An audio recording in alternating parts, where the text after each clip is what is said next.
जेव्हा दोन best friend मिळून जेवण बनवतात तेव्हा काय होतं बघायचं आहे का तुम्हाला? तुम्हाला असं वाटत असेल काहीच चांगलं बनणार नाही, पण असं काय नाही. जे पण बनतं ते खूप जास्त छान बनतं.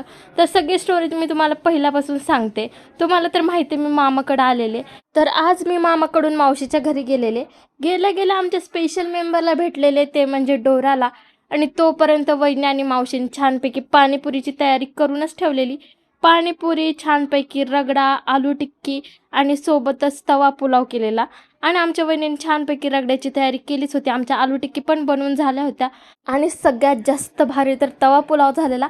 फक्त एवढंच आहे की आम्ही तो पातेल्यामध्ये बनवलेला, त्याच्यावरून तुम्ही आम्हाला जज करू नका. बाकी पाणीपुरी पण एकच नंबर झालेली. आणि इकडे आमची वहिनी सगळ्यांना जेवण वाढायला बसलेलीच. तोपर्यंत आम्ही सगळे पण खाली उतरलो आणि छानपैकी पाणीपुरीच्या प्लेट बनवायला घेतल्या. कारण जेव्हा जेव्हा आपल्या पुढे एवढे सगळे पदार्थ असतात आणि आपल्याला राहावेल का सांगा मला. सगळ्यांची घाई चाललेली की मला हे खायचंय ते खायचंय.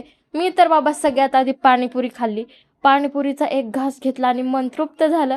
त्यानंतर लगेचच मी रगड्यावरती ताव मारला आणि तो संपला की मी तवा पुलाव सुद्धा खाल्ला. आणि मग सगळेजण जेवण करतच होते. मी तर बाबा खायचं दिसलं ना पहिल्यांदा खाऊन घेते. बाकी काही गप्पा बिप्पा मारत बसत नाही. कारण खायचं दिसलं ना आम्हाला काही सुद्धा सुचत नाही. आणि आम्ही जेवण करून बसलो, अंथरून टाकलं की लगेच आमची डोरा खेळायला लागली.